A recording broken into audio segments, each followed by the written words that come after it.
In today's video, boys, we are going to be looking at spare rations. This is the new Gambit hand cannon brought to us in Season of the Drifter. And today's roll we're going to be looking at is a little unique because it's got 2 perks on it that are brand new to Destiny 2. Shout out to our friend Jameer here for snagging this roll. Now, today's video is going to be directed more towards PvE. That's not to say, though, that this hand cannon can't be utilized in PvP, but today's roll is more utilized in PvE and can be directly compared to Midnight Coup. So first up, let's go over this roll. Right off the bat here, guys, intrinsically, this is a lightweight frame hand cannon. Superb handling, you move faster when the weapon is equipped, and yes, it's a 150 round per minute hand cannon that is present in the kinetic slot, hence why we're comparing it directly to Midnight Coup. Now, our barrel perks here are Arrowhead Break and Hammerforge Rifling. I went with Hammerforge just to keep that range stat up, but I will say by default, Spare Rations actually has one of the best range stats for 150 round per minute hand cannons. Now, our magazine perk here is high caliber rounds, good for throwing a little bit of flinch in even inside of PvE. But the 2 traits here, guys, is the whole reason why we're reviewing this hand cannon. First is this new trait called Subsistence. Yeah, that's the best I can say it. I'm gonna dread saying that word for the rest of this video. This perk states that kills partially reload the magazine from reserves, but reserve capacity is reduced.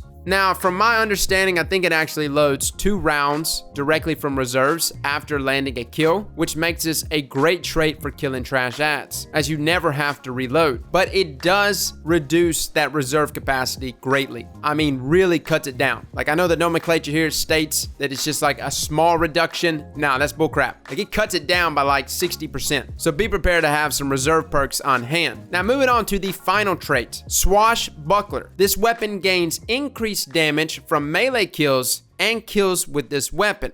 Now, kind of sounds familiar to Rampage, right? Swashbuckler is actually a tad bit different. Instead of just stacking to 3 times, it can actually stack up to 5 times. On top of that, it lasts for 4.5 seconds versus Rampage default time of 3.5 seconds. Now, of course, Rampage plus Rampage spec lasts for 4.5 seconds. But the combination here, guys, between Swashbuckler and our sub-trait here, just gonna call it sub-trait, boys, you know what I mean, allows this weapon to continuously keep those high stacks of damage at all times without ever having to reload. All you have to maintain is that you're stepping over some primary ammo now and again to make sure you don't run out of ammo. Now, right off the bat, we need to compare this directly to Rampage. So straight to Greg here, guys. Spare Rations is hitting 1,316 per crit. With Swashbuckler activated, it hits 1,487. Swashbuckler times 2 at 1,659. Times 3 at 1,830. Times 4 at 2,001, and at times 5, it's hitting at 2,172 per crit. Now, of course, this is just on regular ads, guys, or minor ads to add to that. On top of that, also keep in mind that this is a kinetic weapon, meaning by default, it hits harder than energy weapons do in PvE against unshielded enemies. I'm not really sure what the value is. Some people say 15%. I thought it was 10%, but somewhere between 10 and 15% more damage. Now, looking at Midnight Coup here, it hits 1,316 per crit as well. With Rampage activated, it hits 1,576. 2 stacks of Rampage, it hits 1,859. And 3 stacks of Rampage, it hits 2,181. So notice that at 3 stacks of Rampage, it exceeds 5 stacks of Swashbuckler. So after seeing these numbers, I thought to myself, well, Rampage is still the better choice, right? Not exactly, because Swashbuckler is an oddball. And on top of being an oddball, Spare Rations is a year 2 weapon, meaning we can apply mods to it. You want to throw on a minor spec mod? Go right ahead. And in doing so, we get that 7.8% increase in damage, thus allowing us to hit these values right here, which of course exceeds even 3 stacks of Rampage on Midnight Coup. But not only does it exceed that damage with a minor spec mod, Swashbuckler is actually really easy to activate. You see, guys, in the trait itself, it states that the weapon gains increased damage from melee kills and kills with the weapon. But the big thing to point to is the melee kills. Matter of fact, 1 melee kill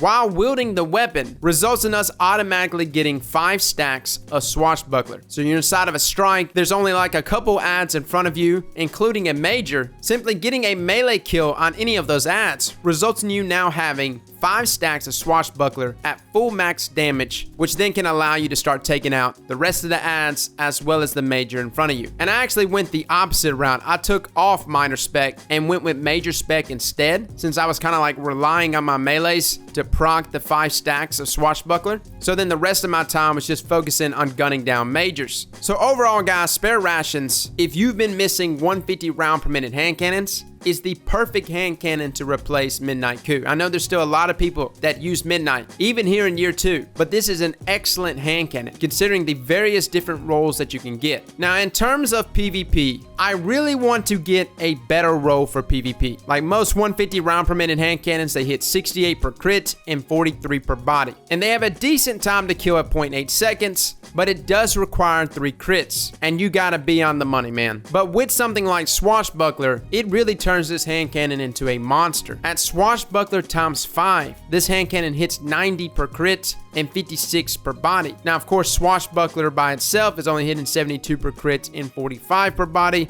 But the ideal loadout for this hand cannon right here, if you were going to bring Swashbuckler inside of PvP, which I definitely think is a trait that you can utilize in PvP, but you're really going to want to try and combine it with the new Hunter Exotic Liar's Handshake. That way, when you do actually melee an enemy, you get the one-hit KO, and the moment you get the one-hit KO, you now have a 150 round per minute hand cannon that's hitting 90 per crit. So guys, that is spare rations. We're going to continue to re-review this weapon as we get more rolls on it and try different things out. So far, today's roll was really good in terms of being a phenomenal PvE hand cannon. It is definitely the new Midnight Coup, so get your hands on it. Fellas and ladies, thank you all for coming and watching, and as always, slap that like button like your mama told you right.